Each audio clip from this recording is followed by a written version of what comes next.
Almost हमारी आधी exam journey निकल चुकी है और अब हमारे पास लगभग 6 महीने बचे हैं अपनी 2025 के यूपीएससी एग्जामिनेशन के लिए। चाहे आप फ्रेशर हो या फिर आपका सेकंड या थर्ड अटेम्प्ट हो, हमारी प्रिपरेशन अगले 6 महीने में किस प्रकार से अलाइन होनी चाहिए। हमें optional GS, current affairs, CSAT, answer writing, revision, test series किस तरीके से हैंडल करनी चाहिए, स्टेप बाय स्टेप मैनर में क्या टाइमलाइंस होनी चाहिए, और अगर हमसे कोई इस प्रिपरेशन में गलती हुई है तो उसे हम कैसे सुधार सकते हैं। गलतियां करना गलत बात नहीं है, गलतियों को ना सुधारना गलत बात है। तो जो कॉमनली मेड मिस्टेक्स होती हैं over the period of my experience, जो मैंने देखा है कि एस्पिरेंट्स अक्सर नवंबर, दिसंबर, जनवरी में सबसे ज्यादा गलतियां करते हैं, उन गलतियों को किस तरीके से ठीक किया जा सकता है सो दैट 25 मई 2025 को हमारा जो एग्जाम है वो एकदम अच्छे तरीके से क्लियर हो। उसकी क्या स्ट्रैटेजी होनी चाहिए, स्टेप बाय स्टेप तरीके से इस पर्टिकुलर वीडियो में हम डिस्कस करेंगे। पूरे वीडियो को मैंने 6 अलग अलग पिलर्स में डिवाइड करा है, जहां पे सबसे पहले बचे हुए टाइम ड्यूरेशन के लिए आपकी ऑप्शनल की क्या डेडिकेटेड स्ट्रैटेजी होनी चाहिए, मैं सबसे पहले वो डिस्कस करने वाला हूं। अगेन, ऑप्शनल की पूरी स्ट्रैटेजी को मैंने 2 अलग पिलर्स में डिवाइड करा है।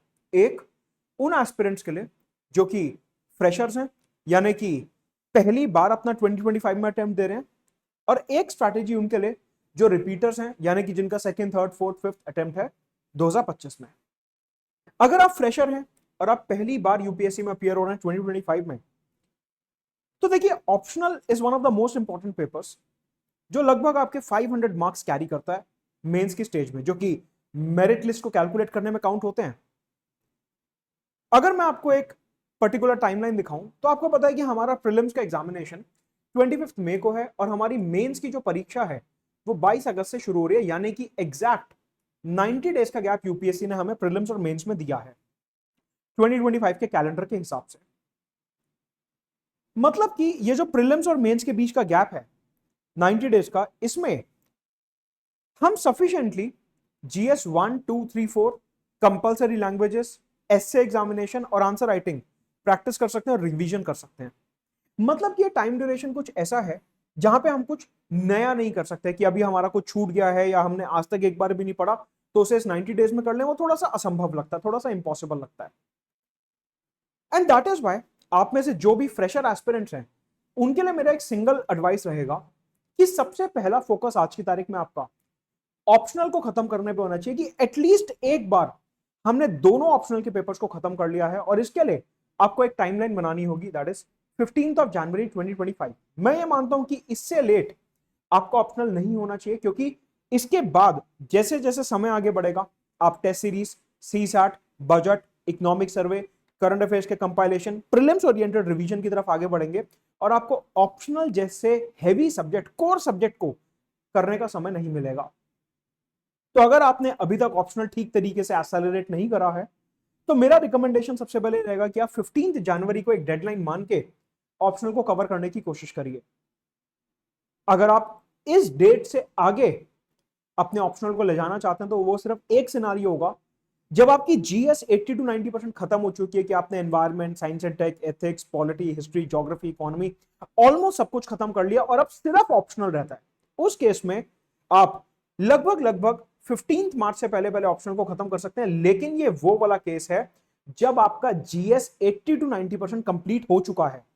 अगर ऐसा है तो आप ऑप्शनल को 15 जनवरी के बाद भी कर सकते हैं। लेकिन अगर आपका जीएस अभी ठीक तरीके से कंप्लीट नहीं है, आपको लग रहा है कि अभी तो सिर्फ 30-40% जीएस ही हुआ है, उस केस में आपको ऑप्शनल को जल्द से जल्द खत्म करना होगा, क्योंकि उसके बाद आपके पास ज्यादा समय नहीं बचेगा जीएस को कवर करने के लिए। तो ऑप्शनल को 15 जनवरी से डिले मत कीजिए। और एक चीज ध्यान रखेंगे कि क्योंकि हमने देखा 500 मार्क्स की लगभग वेटेज ऑप्शनल की, तो जैसे जैसे आप टॉपिक्स करते जा रहे हैं ऑप्शनल के, उनकी साथ के साथ पीवाईक्यूज की मेंस आंसर राइटिंग जरूर करिए, सो दैट आपको पता चलता रहे कि जो भी आप पढ़ रहे हैं उसकी प्रॉपर तरीके से आपकी डायरेक्शन और प्रिपरेशन ठीक है। अगर आप बिना क्वेश्चंस के पढ़ते रहेंगे तो ऐसा हो सकता है कि शायद आपने डायरेक्शन गलत पकड़ ली हो, या फिर यह भी हो सकता है कि आप सिर्फ पढ़ने के लिए पढ़ रहे हैं और आपको अभी एनालाइज नहीं हो रहा, आपको समझ नहीं आ रहा कि आपने कितनी एफिशिएंसी से पढ़ा है, कितना सही तरीके से पढ़ा है। तो मैं स्ट्रांगली आपको रिकमेंड करूंगा कि ऑप्शनल अब आप अपनी स्ट्रिक्ट टाइमलाइंस के साथ कवर करिए और साथ में पीवाईक्यूज को जरूर कवर करेंगे। अगर आप रिपीटर एस्पिरेंट हैं यानी कि आप पहले सिलेबस एक बार ही कर चुके हैं और अब आपका सेकेंड, थर्ड या फोर्थ अटेम्प्ट है, तो आपको एक बहुत अच्छा समय अभी मिला है ऑप्शनल की एक रिवीजन निकालने का। क्योंकि देखिए 500 मार्क्स हैं, तो आपको पता है आप इसमें जितना ज्यादा स्कोर करोगे उतना ही आपकी रैंक ऊपर की तरफ बढ़ती रहेगी। तो अगर आपने ऑप्शनल पहले करा हुआ है तो मैं ये स्ट्रांगली रिकमेंड करूंगा कि आप 15 जनवरी से पहले एटलीस्ट एक बार ऑप्शनल के दोनों पेपर्स की रिवीजन कर सकते हैं। उससे क्या होगा कि प्रीलिम्स के बाद जो 90 डेज का गैप है उसमें आपको काफी आसानी रहेगी बाकी सब्जेक्ट्स के ऊपर फोकस करने की, पर्टिकुलरली एथिक्स और बाकी के जीएस पेपर्स। साथ में क्योंकि आप रिपीटर हैं तो मैं ये अज्यूम करके चल रहा हूं कि आपने पीवाईक्यूज ऑप्शनल के ऑलरेडी करे हुए होंगे। अगर नहीं करे हुए तो आप अभी कर सकते हैं, अभी आपके पास काफी समय है 15 जनवरी तक। और साथ में मॉक क्वेश्चंस जो हैं, यानी कि पीवाईक्यूज के अलावा जो क्वेश्चंस हैं आप उनको भी यहां पे करिए। हाँ, अगर आपका जीएस ज्यादा कवर हो गया, आपको लग रहा है कि अभी आपने ऑप्शनल से ज्यादा फोकस जीएस पे दिया था, तो आप हल्का सा ऑप्शनल को एक्सटेंड कर सकते हैं टिल 15 लेकिन इससे आगे आप ऑप्शनल को मत ले जाइए अगर आप एक रिपीटर एस्पिरेंट हैं, क्योंकि इसके बाद आपको again current affairs compilation, CSAT, budget, economic survey, prelim specific revision भी करना होगा। एंड ऑलरेडी आपने क्योंकि एक बार करा हुआ है ऑप्शनल, तो आपको ज्यादा समय नहीं लगेगा। यह है अपनी ऑप्शनल की स्ट्रैटेजी कि आपको क्या टाइमलाइंस फॉलो करने हैं एंड किस तरीके से आपको एक डेडिकेटेड टाइम फ्रेम के अंदर अंदर अपने ऑप्शनल खत्म करना है, चाहे आप रिपीटर हो या फिर फ्रेशर एस्पिरेंट हो। आगे बढ़ने से पहले अपना आईआर का, सीसैट का और पॉलिटी का फुल फ्लेजेड बैच अब अपनी वेबसाइट पे अवेलेबल है। इसका लिंक आपको नीचे डिस्क्रिप्शन में मिल जाएगा। अगर आप सीसैट होलिस्टिकली कवर करना चाहते हैं, पॉलिटी एकदम बेस से कवर करना चाहते हैं from pre and mains perspective, तो इसका लिंक आपको नीचे डिस्क्रिप्शन बॉक्स में मिल जाएगा। अब बात करते हैं अपने सेकंड पिलर की, दैट इज जनरल स्टडीज। देखिए यूजुअली जो जीएस के सब्जेक्ट्स होते हैं उनको मैं दो बकेट्स में डिवाइड कर देता हूं। एक हो गया अपना प्राइमरी सब्जेक्ट्स जिनकी वेटेज बहुत ज्यादा होती है प्रीलिम्स और मेंस दोनों ही एग्जामिनेशन में, जैसे कि history including ancient and medieval, क्योंकि आपने देखा होगा कि 2024 के मेंस एग्जामिनेशन में एंशिएंट मिडिवल से लिंक्ड भी काफी क्वेश्चंस पूछे गए थे। तो ये जो एक मिथ था कि हमें एंशिएंट मिडिवल सिर्फ और सिर्फ प्रीलिम्स एग्जामिनेशन के लिए करनी है, वो भ्रम कहीं ना कहीं अब यूपीएससी तोड़ रहा है। तो मतलब history including ancient medieval, polity, geography, economics, ethics, environment and science and tech, ये हो गए हमारे ऐसे सब्जेक्ट्स जिनका वेटेज बहुत ज्यादा है। जैसे एथिक्स का 250 मार्क्स का वेटेज है, पॉलिटी प्री और मेंस दोनों में आता है, एनवायरनमेंट प्री और मेंस दोनों में आता है, प्री में तो बहुत ज्यादा आता है। तो ये ऐसे सब्जेक्ट्स हैं जिनके बिना हम यूपीएससी क्लियर करने का सोच भी नहीं सकते, जिन्हें मैं प्राइमरी सब्जेक्ट्स बोलता हूं। देखिए यहां पे एक चीज मैं आपको क्लियर कर देता हूं कि जब हम बात करते हैं कि हमें ऑप्शनल और जीएस खत्म करना है, तो मैं हमेशा ये बात कर रहा हूं कि हम दो चीजों को पैरेलल में चला रहे हैं। पैरेलल में चलाने का मतलब है कि हम एक स्लॉट में अपना ऑप्शनल सब्जेक्ट कवर कर रहे हैं और एक स्लॉट में हम अपना जीएस कवर कर रहे हैं। एक स्लॉट में हम अपना करंट अफेयर्स कवर कर रहे हैं और एक स्लॉट में हम अपना सीसैट प्लस रिवीजन कर रहे हैं। तो इस तरह से आपको पैरेलल स्लॉट्स लेके चलने हैं। मतलब ऐसा नहीं है कि पूरा दिन आपने सिर्फ ऑप्शनल को दे दिया या पूरा दिन आपने सिर्फ जीएस को दे दिया और कुछ नहीं करा। नहीं, एक पर्टिकुलर डे को आपको 4 पिलर्स में इस तरीके से डिवाइड करना होता है, जहां पे आप ऑप्शनल, जीएस, करंट अफेयर्स और सीसैट और रिवीजन को साथ में लेके चल रहे हैं। ऐसे में आपका ऑप्शनल तो अभी चल ही रहा है, अगर आपने कंप्लीट कर लिया तो अच्छी बात है, लेकिन ऑप्शनल के साथ साथ आपको यह ध्यान रखना है कि आपको सबसे पहले प्राइमरी सब्जेक्ट्स के ऊपर फोकस करना है और ये कोशिश करनी है कि जितने भी सब्जेक्ट्स यहां पे मेंशन्ड हैं वो आपको 15 फरवरी से पहले पहले पूरे करने हैं। क्वेश्चन उठता है कि ये मैंने 15 फरवरी डेट कैसे डाली, ये रैंडम डेट है या फिर इसके पीछे कोई लॉजिक भी है? इसके पीछे लॉजिक है, क्योंकि आप देखिए 1 फरवरी को बजट सेशन होगा और आपका बजट इकोनॉमिक सर्वे आ जाएगा। ऑल्सो मार्च के महीने से आपकी टेस्ट सीरीज भी शुरू हो जाएगी, जीएस और सीसैट दोनों की। आपकी करंट अफेयर्स की कंपाइलेशंस भी आने लगेंगी। और अगर आपका पेपर 25 मई को है तो आपको एटलीस्ट 7-8 मार्च से full fledged prelims oriented preparation शुरू करनी पड़ेगी, क्योंकि 2.5 से पौने 3 महीने आपको लगेंगे लगभग अपनी पूरी कंप्लीट रिवीजन करने के लिए, अपने पूरे नोट्स कंसोलिडेट करने के लिए। तो अगर आप अपने प्राइमरी सब्जेक्ट्स को 15 फेब से आगे लेके जाते हो तो वो एक रेड लाइन है, मतलब कि आपकी प्रिपरेशन कहीं ना कहीं पीछे चल रही है। ऑप्शनल की डेडलाइन हम ऑलरेडी देख चुके हैं और हमने देखा कि कैसे पैरेलल में हमें ऑप्शनल और जीएस कवर करना है। तो अगर आप फर्स्ट टाइम एस्पिरेंट हैं तो 15 फरवरी 2015 तक आप ये जो भी आपके सब्जेक्ट्स अभी रहते हैं आप में से हर किसी के अलग सब्जेक्ट रहते होंगे, किसी ने पॉलिटी कर ली होगी, किसी ने ज्योग्राफी कर ली होगी, इकोनॉमिक्स रहती होगी, किसी ने एथिक्स कर लिया होगा, एनवायरमेंट रहता होगा, and so on so fourth. यहां पे आपको देखना है कि ये जो मेजर सब्जेक्ट्स हैं जिनकी सबसे ज्यादा वेटेज है प्रीलिम्स और मेंस में, इन सब्जेक्ट्स को आपको सबसे पहले प्रायोरिटाइज करना है। अगर आपके ये सब्जेक्ट्स पूरे नहीं हैं तो आपको सेकेंडरी सब्जेक्ट्स की तरफ नहीं जाना है। सेकेंडरी सब्जेक्ट्स हो गए जैसे कि international relations, security, governance, social issues, social justice, world history and post independence India. क्योंकि ये कुछ ऐसे सब्जेक्ट्स हैं जो ये सिर्फ मेंस में पूछ रहे हैं और मेंस में भी इनके ऊपर 2 या 3 क्वेश्चंस आते हैं मैक्सिमम। वर्ल्ड हिस्ट्री और पोस्ट इंडिपेंडेंस के ऊपर तो आजकल एक एक क्वेश्चन ही आ रहा है, आईआर के ऊपर 2-3 क्वेश्चंस आ जाते हैं, सिक्योरिटी के ऊपर 2-3 क्वेश्चंस आ जाते हैं। मतलब कि कंपैरिजन अगर ड्रॉ करें तो primary subjects are more important for us. तो अगर आप ये गलती कर रहे हैं अभी कि आपने सपोज सिक्योरिटी उठा लिया, गवर्नेंस उठा लिया और आपका इकोनॉमिक्स, ज्योग्राफी, पॉलिटी रहता है, तो ये गलती नहीं करेंगे। पहले प्राइमरी कैटेगरी के जो सब्जेक्ट्स हैं आप इनको पूरा करने की कोशिश करेंगे। First of all you will complete these primary category subjects. यहां पे बेस्ट केस सिनारियो आपका क्या बनता है कि अगर आपकी प्रिपरेशन एकदम ऑन ट्रैक चल रही है तो 28 फेब तक, देखिए एक टाइमलाइन हमने देखी है 15 फेब तक, कि 15 फेब तक आपके ये सब्जेक्ट्स तो हो ही जाने चाहिए। और अगर आपके प्राइमरी सब्जेक्ट्स ऑन ट्रैक चल रहे हैं तो 28 फरवरी से पहले पहले आप प्राइमरी और सेकेंडरी दोनों सब्जेक्ट्स खत्म करिए। ये टाइमलाइन इसलिए क्योंकि अगेन मार्च से हमारे को full fledged prelims oriented preparation और रिवीजन करनी है, जहां पे हमें सीसैट की प्रैक्टिस भी करनी है, टेस्ट सीरीज भी करनी है, प्रीलिम्स ओरिएंटेड रिवीजन भी करनी है, हमें वो सारा काम करना है। तो 28 फरवरी अगेन जहां पे आपको प्राइमरी और सेकेंडरी दोनों सब्जेक्ट्स को कवर करते हुए सिलेबस खत्म करना है। लेकिन यहां पे एक वर्स्ट केस सिनारियो भी होता है। मैं ये मानता हूं बिल्कुल कि आप में से कुछ एस्पिरेंट्स ने तैयारी लेट शुरू करी होगी, किसी के घर में कोई प्रॉब्लम होगी, किसी का टाइम टेबल फॉलो नहीं हो रहा होगा, मोटिवेशन नहीं आ रही होगी। ऐसे भी केसेस बिल्कुल होते हैं जो कि जेन्युइन केसेस होते हैं। मैं मानता हूं कि लाइफ में कभी भी एज पर प्लान चीजें नहीं चलती और हमारे साथ प्रॉब्लम्स आती हैं। हमें प्रॉब्लम से डरने की जरूरत नहीं है, उसका सोल्यूशन निकालना है। कि हो सकता है कि आपको देख के लग रहा हो कि अभी तो मैं काफी पीछे चल रहा हूं, मेरी प्रिपरेशन तो ऐसे नहीं हो पाएगी, क्या मैं अटेम्प्ट स्किप कर दूं? नहीं, आपको पेसिमिस्टिक नहीं होना है। प्रॉब्लम है, उसका सोल्यूशन भी निकलेगा। ऐसी कोई प्रॉब्लम नहीं है जिसका सोल्यूशन ना निकले। मान लीजिए अभी आपकी प्रिपरेशन काफी पीछे चल रही है और जो मैंने आपको टाइमलाइंस दी, आपको लग रहा है कि इन टाइमलाइंस के अंदर तो हम कवर नहीं कर पाएंगे सिलेबस को। ऐसे में जो सेकेंडरी सब्जेक्ट्स हैं आप उनको थोड़ा बैक सीट पे रख सकते हैं। बैक सीट पे रखने का मतलब है कि अगर आपको लग रहा है कि आपकी पॉलिटी, इकोनॉमिक्स, ज्योग्राफी अभी पूरी नहीं हुई है और आईआर, गवर्नेंस, सोशल जस्टिस भी नहीं हुआ, पोस्ट इंडिपेंडेंस भी नहीं हुआ, वर्ल्ड हिस्ट्री भी नहीं हुआ, और आपको चूज करना है कि पहले हमें क्या करना है, तो पहले आपको प्राइमरी सब्जेक्ट चूज करने हैं और कुछ सेकेंडरी सब्जेक्ट्स आप प्रीलिम्स के बाद के लिए भी छोड़ सकते हो। कि जैसे आपका पोस्ट इंडिपेंडेंस इंडिया हो गया, वर्ल्ड हिस्ट्री हो गया, सोशल इश्यूज हो गया, सोशल जस्टिस हो गया। ये ऐसे सब्जेक्ट्स हैं जो आपका एक हफ्ते से ज्यादा नहीं लेंगे। इन सब्जेक्ट्स को आप प्रीलिम्स के बाद के लिए, ये जो 90 डेज का गैप है, इसके लिए छोड़ सकते हैं। लेकिन ये वर्स्ट केस सिनेरियो बता रहा हूं, आपको अपने दिमाग में ये नहीं बिठाना कि ठीक है मैं तो 90 दिन में ये करूंगा, अभी मैं कुछ नहीं कर रहा। नहीं, बेस्ट केस क्या रहेगा कि आप इनको भी प्रीलिम से पहले ही पूरा कर लें, इनको भी आप 28 फरवरी से पहले ही पूरा कर लें। लेकिन किन्हीं कारणों से अगर नहीं कर पाते तो सबसे पहले वर्ल्ड हिस्ट्री और पोस्ट इंडिपेंडेंस इंडिया, जिनकी वेटेज थोड़ी कम रही है, आप इनको प्रीलिम्स के बाद के लिए शिफ्ट कर सकते हैं।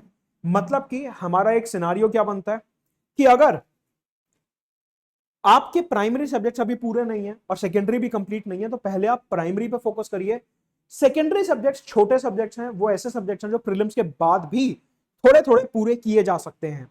तो आप सबसे पहले, अगर आपका इनमें से कोई सब्जेक्ट पूरा नहीं है इंक्लूडिंग एंशिएंट मेडिवल, तो पहले इन पे फोकस करिए। और देखिए, एंशिएंट मेडिवल को हल्के में लेने की गलती मत कीजिएगा। बहुत से एस्पिरेंट का मेरे पास फरवरी और मार्च में ईमेल मैसेज आता है कि सर एंशिएंट मेडिवल छोड़ दें क्या, उसकी तो वेटेज ज्यादा नहीं है। ये एक मिथ है। अगर आप पिछले 3 साल का प्रीलिम्स और 2 साल का मेंस का पेपर उठा के देखेंगे तो एंशिएंट मेडिवल की काफी अच्छी खासी वेटेज आपको देखने को मिलेगी। तो आपने एंशिएंट मेडिवल स्किप नहीं करना है, राइट। अगर आप रिपीटर एस्पिरेंट हैं, अगेन मैं यही कहूंगा कि आपका प्राइमरी फोकस इन्हीं सब्जेक्ट्स पे होना चाहिए। लेकिन आपके लिए टाइमलाइन थोड़ी अलग रहेगी। फ्रेशर एस्पिरेंट्स के लिए टाइमलाइन थी 15 फरवरी 2025। अगर आप रिपीटर हैं तो मैं ये मानता हूं कि आपने बहुत कुछ पहले करा हुआ होगा, तो आप 15 जनवरी तक अपने प्राइमरी सब्जेक्ट्स को खत्म करने की कोशिश करिए और उसके बाद 15 फरवरी तक जितने भी आपके बचे हुए सेकेंडरी सब्जेक्ट्स हैं उनको कवर करने की कोशिश कीजिए, क्योंकि आपके पास एक एज है, आप पहले काफी कुछ कर चुके हैं। यहां पे रिपीटर एस्पिरेंट्स के लिए एक सलाह रहेगी और वो ये कि यहां पे आपको सबसे पहले अपने प्रीवियस अटेम्प्ट्स एनालाइज करने हैं कि जो आपके पुराने अटेम्प्ट्स हैं, आपके पिछले अटेम्प्ट्स हैं, उसमें आपने क्या गलती करी है, कौन सा सब्जेक्ट वीक रहा है, पॉलिटी वीक रहा है, इकोनॉमी वीक रहा है, एनवायरमेंट वीक रहा, क्या वीक रहा है, और उसके बेसिस पे आप अभी रिवीजन शुरू करेंगे। अगर आपको लगता है कि लास्ट ईयर आपको साइंस एंड टेक में सबसे ज्यादा प्रॉब्लम आई है, तो इस बार आप जो अपनी रिवीजन और प्रिपरेशन शुरू करेंगे वो साइंस एंड टेक के साथ करेंगे। अगर आपको लगता है इकोनॉमिक्स में प्रॉब्लम आई है तो इकोनॉमिक्स के साथ करेंगे। अगर आपको लगता है ज्योग्राफी में बहुत प्रॉब्लम आई है तो आप ज्योग्राफी के साथ शुरुआत करेंगे। मतलब कि मेरा ऑब्जेक्टिव ये है कहने का कि अगर आपके 2-3 अटेम्प्ट पहले निकल चुके हैं तो फर्स्ट एनालाइज कि आपकी उन एग्जामिनेशंस में कहां पर वीकनेस रही है, कहां पे गलती रही है, और शुरुआत उसी से करिए, क्योंकि हमारा ऑब्जेक्टिव क्या है कि हमें अपनी कमजोरी को खत्म करना है। जो हमारे वीक एरियाज हैं, जो हमारे कमजोर एरियाज हैं, हमें सबसे पहले उन्हें खत्म करना है। तो ये टाइमलाइंस रहेंगे रिपीटर्स के लिए, और हमने देखा कि किस तरह से आप ये कवर कर सकते हैं। आपको मैं रिकमेंडेशन दूंगा स्ट्रांगली कि प्रीलिम्स के बाद के लिए आप कुछ मत छोड़िए। जैसे मैंने फ्रेशर्स को बोला कि आप वर्स्ट के सिनारियो में कुछ सब्जेक्ट्स ऐसे हैं, सेकेंडरी सब्जेक्ट्स, जो प्रीलिम्स के बाद के लिए छोड़ सकते हैं। अगर आप रिपीटर हैं तो प्लीज ये गलती मत करिए, क्योंकि ऑलरेडी आप देख चुके हैं प्रीवियस अटेम्प्ट्स में कि प्रॉब्लम आती है अगर सिलेबस टाइम पर नहीं होता तो। अपना आईआर, सीसैट और पॉलिटी का बैच अब अवेलेबल है, जहां पे कॉम्प्रिहेंसिवली पूरा सिलेबस कवर किया जाएगा। इनका लिंक आपको नीचे डिस्क्रिप्शन में मिल जाएगा, आप देख सकते हैं। तो हमने ऑप्शनल और जीएस किस प्रकार से फ्रेशर्स और रिपीटर्स को कवर करना है वो हमने देखा। अब हम चलते हैं अपने थर्ड पिलर की तरफ, दैट इज आंसर राइटिंग।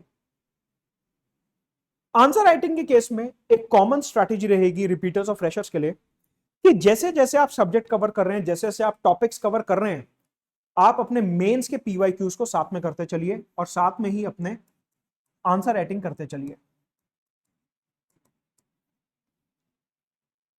कई बार एस्पिरेंट्स ये कहते हैं कि हम पहले पूरी ज्योग्राफी कर लेंगे फिर उसके पीवाईक्यूज देखेंगे, पहले पूरी हिस्ट्री करेंगे फिर उसके पीवाईक्यूज देखेंगे। नहीं, ये गलत अप्रोच है। आंसर राइटिंग बेस्ट कब होती है कि जब आपने 1-2 चैप्टर्स कवर कर लिए, फिर उनसे जुड़े हुए जितने भी इंटरलिंक्ड क्वेश्चंस हैं वो आपने देख लिए। कि फॉर एग्जांपल अगर आप ज्योग्राफी कर रहे हैं, आपने साइक्लोन्स का टॉपिक खत्म कर लिया, टेम्परेट और ट्रॉपिकल सारे साइक्लोन्स कवर हो गए, तो फिर आप देखिए कि साइक्लोन के ऊपर बेस्ड कौन कौन से पीवाईक्यूज आए और उसको साथ के साथ करिए। उससे आपको यह समझ आएगा कि साइक्लोन्स मैंने ठीक से पढ़ा है या नहीं पढ़ा, कहीं कोई गलती तो नहीं रह गई, कहीं कोई प्रॉब्लम तो नहीं रह गई, मेरा कोई कॉन्सेप्ट वीक तो नहीं रह गया। यूपीएससी आजकल किस ट्रेंड और डायरेक्शन से क्वेश्चंस पूछ रहा है। आंसर राइटिंग का अगर आप साथ के साथ करते चलते हैं तो सबसे ज्यादा बेनिफिट ये होगा कि आपको समझ आता रहेगा कि आपने जिस डायरेक्शन में प्रिपरेशन करी है वो सही है या नहीं है। अगर आपको लग रहा है कि आपको डिक्लाइन ऑफ मुगल्स के ऊपर एक क्वेश्चन आया और आपने वो टॉपिक ठीक से नहीं करा हुआ, तो आपको समझ आएगा कि आपको कैसे social, economic, political, military areas cover करने डिक्लाइन ऑफ मुगल्स को लेके। अगर आपको राइज ऑफ मराठास को लेके एक क्वेश्चन आता है तो आपको पीवाईक्यूज देख के समझ आएगा कि किस किस प्रकार से आपको एंगल्स कवर करने हैं। अगर ब्रिटिश रूल के ऊपर क्वेश्चन आ रहा है तो वहां पे एक क्वेश्चन आया कि ब्रिटिश रूल जो है that was good for India, बताइए कौन कौन से एरियाज में वो अच्छा था। हो सकता है कि आपने वो वाला एंगल कभी पढ़ा ही ना हो, या हो सकता है कि आपने उस एंगल के ऊपर बहुत ज्यादा फोकस ना करा हो। ऐसे में आंसर राइटिंग में रिकमेंड करूंगा कि आप चैप्टर वाइज करते रहिए, कि जो चैप्टर आपका कवर होता जा रहा है साथ के साथ उसके पीवाईक्यूज आप देखते रहिए। उससे आपको जो पूरा ट्रेंड है और जो पूरे थीम्स हैं वो समझ में आएंगे। और देखिए पीवाईक्यूज कहां से करने हैं, 2013 से लेकर 2024 तक के पीवाईक्यूज आप कवर करने की कोशिश करिए। अगर आंसर राइटिंग की स्पेसिफिकली बात करें, चैप्टर वाइज जब आप पीवाईक्यूज देख रहे हैं तो ऐसा नहीं है कि आपको सारे ही क्वेश्चंस लिखने हैं। कुछ क्वेश्चंस लिख लीजिए और कुछ क्वेश्चंस को बस देख लीजिए कि हां ये टॉपिक मैंने कवर कर लिया, इसमें ये पॉइंट्स आएंगे, मेरी तैयारी सही चल रही है। एटलीस्ट 28 फेब तक आप अभी कंफर्टेबली आंसर राइटिंग कर सकते हैं। ये टाइमलाइन याद रखिए, क्योंकि इसके बाद हम प्री स्पेसिफिक मोड में चले जाएंगे धीरे धीरे। 28 फेब तक आप हफ्ते में 3 से 4 क्वेश्चंस लिख सकते हैं, यानी कि हर 2 दिन में लगभग एक क्वेश्चन आप लिख सकते हैं, अपना 10 मार्कर, 15 मार्कर।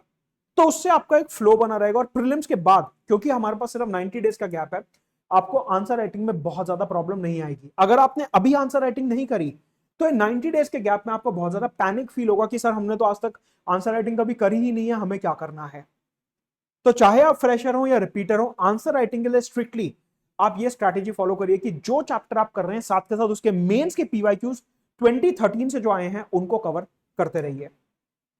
चलते हैं करंट अफेयर्स की तरफ। अगेन आपको पता है कि आजकल चाहे प्रीलिम्स एग्जाम हो, मेंस हो या एसए हो, जितने भी क्वेश्चंस यूपीएससी पूछ रहा है वो स्टैटिक और कंटेम्पररी इश्यूज को लिंक करते हुए पूछ रहा है, कि जो थ्योरी है उससे एसोसिएटेड जो करंट अफेयर्स हैं उनको लिंक करते हुए क्वेश्चन पूछा जाता है। तो मतलब करंट अफेयर्स तो हम स्किप कर ही नहीं सकते। भले ही हमने जीसी लियोंग, स्पेक्ट्रम, लक्ष्मीकांत कितने ही अच्छे से पढ़ लियो, तमिलनाडु एनसीईआरटी 6 से 12 के एनसीईआरटी कितने ही अच्छे से पढ़ लियो, बिना करंट अफेयर्स के प्रिपरेशन हमारी कंप्लीट नहीं है। अगर हम एक ब्रॉड ट्रेंड पकड़ के चलते हैं तो अलग अलग लोग यहां पे अलग अलग बातें करते हैं। कोई कहता है कि 1 साल के करंट अफेयर्स काफी हैं, कोई कहता है 15 मंथ्स, कोई कहता है 18 मंथ्स, कोई कहता है 2 साल। गिवन कि आपके ऊपर ऑलरेडी कितना बर्डन है, गिवन कि आप CSAT, current affairs, GS optional already कर रहे हैं, आपको रिवीजन भी करनी है, आंसर राइटिंग भी करनी है, एस्से राइटिंग भी करनी है, गिवन कि आपके ऊपर ऑलरेडी कितना लोड है, मैं ये मानता हूं कि अगर हम 15 मंथ्स के करंट अफेयर्स कर रहे हैं तो उसमें हमारे मेजॉरिटी क्वेश्चंस कवर हो जाते हैं। देखिए मैं यहां पे ये क्लेम नहीं कर रहा कि 15 महीने के करंट अफेयर्स में आपकी 100% जो है क्वेश्चन कवरेज हो जाएगी, नहीं। कुछ क्वेश्चंस होते हैं जो 18 मंथ्स या 2 साल पुराने होते हैं, 24 मंथ्स पुराने होते हैं, लेकिन इन एनी केस प्रीलिम्स में हमें 100% क्वेश्चन तो अटेम्प्ट करना नहीं। आप ये समझिए कि आप एक क्वेश्चन एक्स्ट्रा अटेम्प्ट करने के लिए अपना 1 महीना अगर लगा दोगे और एक्स्ट्रा करंट अफेयर्स कवर करने के लिए, तो that does not make much cost benefit analysis. कि ठीक है मेरे को प्रीलिम्स में एक क्वेश्चन ज्यादा अटेम्प्ट करना है, तो अब मैं 2 महीने लगा के पिछले 6 महीने के करंट अफेयर्स और करूंगा, मेरे को 24 मंथ्स के करंट अफेयर्स करने हैं, उसका बहुत ज्यादा सेंस बनता नहीं है। तो ऐसे में 15 मंथ्स एक ऐसा ऑप्टिमल टाइम है जहां पे आपके सारे सब्जेक्ट बैलेंस भी हो जाएंगे और आप करंट अफेयर्स भी कर लेंगे। तो चाहे आप रिपीटर हो या फ्रेशर हो, 15 मंथ्स करंट अफेयर्स की एक टाइमलाइन आप ध्यान रखेंगे। अब करंट अफेयर्स करना कैसे है कि सर हमने तो अभी तक न्यूज़पेपर पढ़ा ही नहीं है। देखिए अगर आप सोलली मंथली मैगजीन्स पर रिलाय कर रहे हैं तो मैं उसको बहुत अच्छी एडवाइस नहीं मानूंगा, क्योंकि पिछले 4-5 सालों में मंथली मैगजीन्स की जो एफिशिएंसी है, उनकी जो हिट रेशियो है, वो बहुत ज्यादा अच्छा नहीं रहा है। अब ये डिबेटेबल है, अलग अलग इंस्टीट्यूट का अलग अलग हिट रेट रहता है, अलग अलग कंपाइलेशन का अलग अलग हिट रेशियो रहता है। मैं ये नहीं कह रहा कि उनका रेशियो 0 है, मैं ये नहीं कह रहा उनका रेशियो 100% है, लेकिन जितना उसमें टाइम लगता है एस्पिरेंट को, उतना एफिशिएंसी कन्वर्ट होके नहीं आ रहा है। किसी इंस्टीट्यूट में ज्यादा निकलेंगे, किसी में कम निकलेंगे, बट मेरा मुद्दा यहां पे ये है कि सिर्फ और सिर्फ अगर आप मंथली मैगजीन पढ़ रहे हैं तो उससे करंट अफेयर्स शायद आपके थोड़े से कमजोर रहे, क्योंकि कंपाइलेशंस की भी एक लिमिटेशन होती है कि उन्हें पतली से पतली कंपाइलेशन बनानी होती है और ज्यादा से ज्यादा टॉपिक्स कवर करने होते हैं। तो कई बार ऐसा होता है कि किताब को पतला बनाने के चक्कर में बहुत सारे टॉपिक्स, बहुत सारे मुद्दे ऐसे होते हैं जो छूट जाते हैं। ऐसे में मेरा ये स्ट्रॉन्ग एडवाइस रहेगा कि न्यूज़पेपर आप जरूर पढ़िए, भले ही आप 1 घंटा लगाइए। 1 घंटे में काफी अच्छे तरीके से न्यूज़पेपर किया जा सकता है। 1 घंटा नहीं लग रहा तो 1.25 घंटा ले लीजिए, 1.5 घंटा ले लीजिए, बट मेरी हम्बल रिक्वेस्ट ये रहेगी कि अखबार जरूर पढ़िए, क्योंकि न्यूज़पेपर में इतनी चीजें आपको मिलेंगी जो शायद आपको मंथली मैगजीन्स में, कंपाइलेशंस में ना मिले। मंथली मैगजीन्स आप पढ़िए, बिल्कुल पढ़िए, लेकिन न्यूज़पेपर कभी स्किप हो गया, कोई टॉपिक छूट गया, कुछ समझ नहीं आ रहा, उन गैप्स को फिल करने के लिए आप मंथली मैगजीन कर सकते हैं। लेकिन कंप्लीटली अगर आप न्यूज़पेपर को स्किप करके मंथली मैगजीन पर रिलाई करेंगे तो वो मेरे को बहुत अच्छी स्ट्रैटेजी नहीं लगती। अब हमने ये तो समझ लिया कि हमें करंट अफेयर्स कवर करने हैं। अब क्योंकि हम एग्जाम की तरफ, 2025 के एग्जाम की तरफ आगे बढ़ रहे हैं, तो क्वेश्चन उठता है कि हमें कब तक के करंट अफेयर्स कवर करने हैं। अगेन जो मेरा एक्सपीरियंस रहा है वो ये है कि देखिए कुछ लोग यहां पे लॉजिक ये लगाते हैं कि अगर 25 मई को प्रीलिम्स एग्जाम है तो 1 मई तक तो पेपर छप ही जाएगा, तो एक काम करते हैं 1 मई के बाद पढ़ना छोड़ देते हैं, या फिर 25 मई को अगर पेपर है तो 25 अप्रैल तक क्वेश्चन पेपर छप जाएगा। मेरा यूपीएससी में इंटरनल सोर्स है सर, उन्होंने मेरे को बताया था। देखिए मैं ऐसा मानता हूं कि अगर आपका 25 मई को प्रीलिम्स है तो आप कम से कम 10 मई तक करंट अफेयर्स करिए। उसका रीजन ये है कि पेपर कभी भी छपे वो इंपॉर्टेंट नहीं है। आपको यह ध्यान रखना है कि जो पेपर में करंट अफेयर्स आ रहे हैं वो बार बार रिपीट होते हैं। मान लीजिए पेपर 25 अप्रैल को छप भी गया और उसमें कुछ करंट टॉपिक उन्होंने डाल भी दिया, लेकिन ऐसा हो सकता है कि जो उन्होंने टॉपिक डाला वो आपसे पहले कभी स्किप हो गया हो और आने वाले टाइम में वो अखबार में कवर हो जाए, क्योंकि करंट अफेयर्स ऐसे हैं जो बार बार रिपीट होते हैं। और इसलिए स्ट्रांगली एडवाइस करूंगा कि 10th मई तक आप अखबार पढ़िए। ये भ्रम में मत आइए कि पेपर तो छप गया होगा, अब करंट अफेयर्स करने का कोई बेनिफिट नहीं है। Current affairs is a repetitive topic. हाँ, स्पीशीज की बात है, कोई वन ऑफ इवेंट है तो वो रिपीट नहीं होगा, लेकिन ब्रॉड अगर हम बात करें economy, polity, international relation, security issues, वो बार बार स्कीम्स और ये सारी की सारी पॉलिसीज जो हैं वो रिपीट होती ही होती हैं। तो 10th मई तक आप अपना करंट अफेयर्स कवर करिए।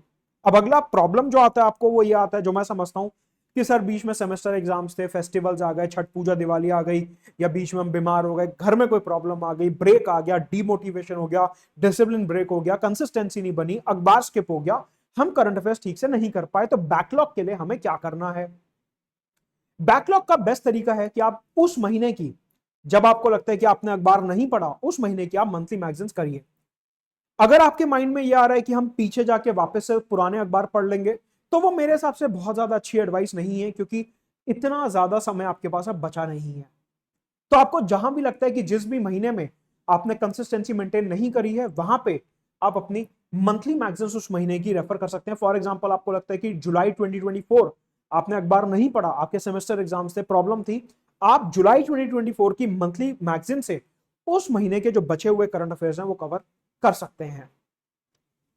तो ये है अपनी 6 मंथ की स्ट्रैटेजी करंट अफेयर्स के लिए। अपने आईआर, सीसैट और पॉलिटी का कोर्स अब अवेलेबल है अपने पोर्टल पे, आप इसे सब्सक्राइब कर सकते हैं, नीचे लिंक डिस्क्रिप्शन में दिया हुआ है। अब चलते हैं अपने अगले इंपॉर्टेंट पिलर की तरफ, दैट इज सीसैट की स्ट्रैटेजी। अगेन यहां पे दो पिलर्स में मैं डिफरेंशिएट करूंगा, एक फ्रेशर्स के लिए और एक रिपीटर्स के लिए। सबसे पहले अगर फ्रेशर्स की बात करते हैं, तो यूजुअली एक माइंडसेट रहता है कि मैं तो साइंस बैकग्राउंड से हूं, मैं तो मैथ्स बैकग्राउंड से हूं, मैं तो आईआईटी से हूं, तो मेरे को अभी सीसैट करने की जरूरत नहीं है, अभी तो बहुत समय रहता है, अप्रैल में 10 प्रैक्टिस पेपर करूंगा, सीसैट अपने आप कवर हो जाएगा, सिर्फ पीवाईक्यूज कर लूंगा, सीसैट कवर हो जाएगा। अगर आप इस माइंडसेट के साथ प्रिपरेशन कर रहे हैं, तो मेरे हिसाब से वो माइंडसेट बहुत ज्यादा एक्यूरेट माइंडसेट नहीं है।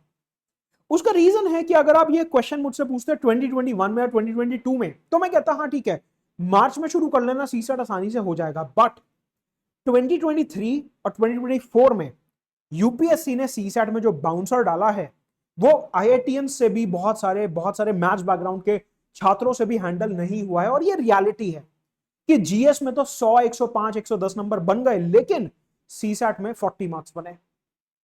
ऐसे में सीसैट को यहां पे लाइटली लेना, खासतौर से फ्रेशर एस्पिरेंट्स के लिए काफी ज्यादा प्रॉब्लमैटिक साबित हो सकता है, और वो प्रॉब्लम हमें नहीं चाहिए। It is a problem that should be avoided at all the cost. और इसलिए नवंबर मेरे हिसाब से बेस्ट टाइम है जब आप सीसैट को शुरू कर सकते हैं, क्योंकि आपको जीएस, करंट अफेयर्स, ऑप्शनल सब कुछ साथ में मैनेज करना है, answer writing, note making, revision, budget, economic सर्वे, सब कुछ आपको साथ में मैनेज करना है। इस वजह से मेरे हिसाब से आप सीसैट को नवंबर से शुरू कर सकते हैं, this is the best time. आपको लगभग 3.5 मंथ्स लगेंगे सीसैट कवर करने में, क्योंकि आपको logical reasoning, quant, reading comprehension सब कवर करने में काफी समय लगेगा, काफी डिटेल टॉपिक्स हैं। और इसलिए अगर आप सारे टाइप्स कवर करते हैं, सब टाइप के क्वेश्चंस कवर करते हैं, तो आपको 3 से 3.5 महीने सीसैट कवर करने में लगेंगे। तो आप ये डेडलाइन मान के चलिए कि 28 फेब तक आपको सीसैट एक बार ही खत्म करना है, और उसके बाद आपको सिर्फ test series, question practice, revision करनी है। अगर आप ये अचीव कर पाते हैं, तो मेरे हिसाब से आपको सीसैट में कहीं से कहीं तक कोई दिक्कत नहीं आने वाली। 28 फेब आप अपनी कट ऑफ डेट मान के चलिए कि इससे पहले पहले आपको हर हाल में सीसैट खत्म करना ही है। अगर आप रिपीटर हैं, तो ऑब्वियसली आपने सीसैट पहले एक बार ही करा होगा, लेकिन इसका मतलब यह नहीं है कि आप रिपीटर हैं तो आप ये माने कि हम तो सीसैट मार्च अप्रैल में करेंगे। हो सकता है, there is a very high possibility कि आपका जो रिपीट अटेम्प्ट है वो सीसैट की वजह से ही हो। ऐसे में आपको यहां पे सेल्फ एनालिसिस करना होगा। अगर आपको लगता है कि आपका सीसैट सही है, आपने पहले अच्छे से करी हुई है प्रिपरेशन, तो आप अपना आराम से जनवरी से सीसैट शुरू कर सकते हैं। लेकिन अगर सीसैट की वजह से ही आप रिपीटर हैं, सीसैट की वजह से ही आप दोबारा अटेम्प्ट दे रहे हैं, तो मेरे हिसाब से आपको सीसैट राइट अवे शुरू कर देना चाहिए। आपके जो भी वीक एरियाज हैं आप उसको अभी से ही सुधारना शुरू करिए, सो दैट सीसैट की वजह से हमें दोबारा अटेम्प्ट ना देना पड़े। अगेन आप लोग भी कोशिश करिए कि आप 28 फेब तक, अगर आपने सीसैट अभी ठीक से नहीं करा या आप रिपीटर हैं बिकॉज ऑफ सीसैट, तो 28 फेब तक आप सीसैट को खत्म करें। बट ये मत करिए सीसैट में, चाहे आप रिपीटर हो या फ्रेशर हो, ये मत करिए कि हम तो मार्च अप्रैल में जाके सीसैट कभी करेंगे, क्योंकि अभी तो हमें जीएस, करंट अफेयर्स और ऑप्शनल करना है। अगर आप ऐसा करते हैं तो वो स्ट्रैटेजी आपको काफी महंगी साबित हो सकती है। अपना सीसैट का बेसिक फाउंडेशन बैच अवेलेबल है, जहां पे एकदम बेसिक से लेके एडवांस लेवल तक पूरा सीसैट हिंदी और इंग्लिश में कवर हो रहा है। तो अगर आपको सीसैट में प्रॉब्लम आ रही है पर्टिकुलरली, तो आप ये बैच चेक कर सकते हैं, लिंक डिस्क्रिप्शन में है। अब आते हैं अपनी रिवीजन पे कि ठीक है, हमने 28 फेब तक की टाइमलाइंस देख ली कि हमें सीसैट, जीएस, ऑप्शनल ये सब खत्म करना है, प्राइमरी सब्जेक्ट, सेकेंडरी सब्जेक्ट ये सब हमें खत्म करना है। अब सवाल उठता है कि हमें प्रीलिम्स ओरिएंटेड मोड में कब आना है, हमें पूरी फुल फ्लेजेड प्रीलिम्स की प्रिपरेशन कब करनी है। अगर आप फ्रेशर हैं तो हम ये मान के चल रहे हैं कि 28 फेब आपकी लास्ट डेट है जब आपको नया कंटेंट पढ़ेंगे। 28 फेब के बाद आपके पास नया पढ़ने का बहुत ज्यादा स्कोप बचेगा नहीं। उसका रीजन है कि आप ऑलरेडी 1-1.5 साल से तैयारी कर रहे हैं। आपने कभी 2023 या 24 में तैयारी शुरू करी होगी, और अब आपके पास इतना सारा कंटेंट हो चुका है जीएस और करंट अफेयर्स का। अब यहां पे ऑप्शनल की बात नहीं करूंगा, क्योंकि अब हम आ रहे हैं यहां पे प्रीलिम्स मोड में। अब हम प्रीलिम्स मोड में आ रहे हैं तो यहां पे ऑप्शनल की बात नहीं करूंगा, आंसर राइटिंग की बात नहीं करूंगा, सिर्फ बात करेंगे अपना प्रीलिम्स स्पेसिफिक जीएस की और सीसैट की, करंट अफेयर्स की। तो अगर आप फ्रेशर हैं तो आप ये मान के चलिए कि 1 मार्च से, 1 मार्च से आपका प्रीलिम्स ओरिएंटेड मोड शुरू हो जाना चाहिए, जहां पे आप सिर्फ और सिर्फ प्रीलिम्स के बारे में ही सोच रहे हैं, प्रीलिम्स की ही प्रिपरेशन कर रहे हैं। इतने सारे सब्जेक्ट्स हैं, इतने सारे नोट्स हैं, सीसैट की प्रैक्टिस है, करंट अफेयर्स का रिवीजन है, 15 महीने के करंट अफेयर्स हैं।